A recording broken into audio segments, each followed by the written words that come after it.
Hi everyone, welcome to the Highlights from Ukraine podcast, your daily audio summary of the latest news reported in the Ukrainian media.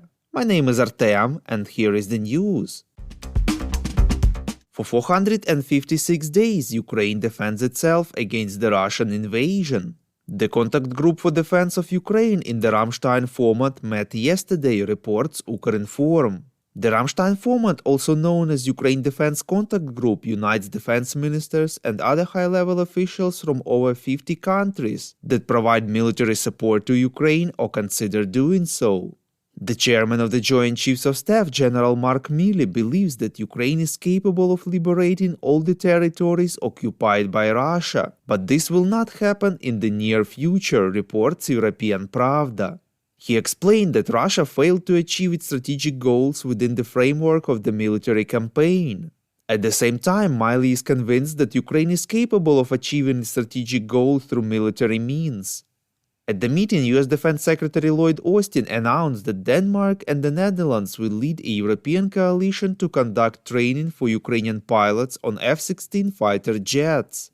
According to Austin, Danish and Dutch defense ministers will work with the US and other allies to develop a framework for this exercise. He added that Norway, Belgium, Portugal, and Poland have also offered to contribute to the training.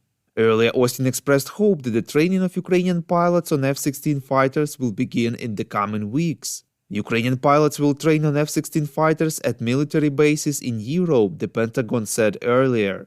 The Lithuanian National Defense Minister presented the latest package of military assistance to Kyiv. The new package will contain anti-drone equipment, ammunition, combat meals, and other support. Spanish Defense Minister Margarita Robles announced the future delivery of 4 more Leopard 2 A4 main battle tanks and a new batch of M113 armored personnel carriers to Ukraine. Finland announced that it has sent the 16th package of military aid to Ukraine, which includes in particular anti-aircraft weapons and ammunition, reports Suspilne.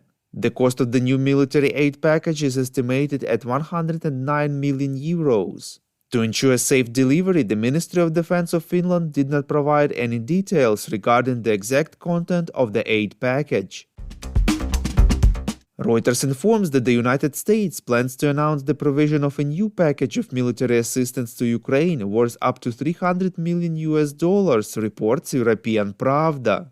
It is expected that the new package of the US military assistance to Ukraine will contain more HIMARS launchers as well as ammunition. The previous package of support worth $375 million was announced last week. We would really appreciate if you could rate us, ideally with 5 stars, in the apps where you are listening to this podcast: Google Podcast, Spotify, Apple Podcast, and others. This really helps more people to find out about the highlights from Ukraine and truth about Russia's invasion. Foreign Policy informs that 20 Ukrainian pilots will begin the first phase of training on F-16 fighters in the UK, reports Novinarnya. According to the media sources, this will be ground-based basic training, after which pilots will be ready for more specific F-16 training. Ukraine hopes to send those who already speak English well to the training to speed up the process. At the same time, Paul Jonsson, Minister of Defense of Sweden, has announced the training of several Ukrainian pilots on Swedish Jas-39 Gripen fighter jets in response to the Ukrainian side's request, reports LBUA. According to the Swedish minister, several experienced Ukrainian pilots will be able to train on simulators and make test flights on the Gripen fighter jets. It is going to be a familiarization program, he specified. At the same time, Jonsson emphasized that the 6 Gripen squadrons in service with the Swedish Air Force are needed for their defense needs, so the supply of at least 1 aircraft does not seem likely.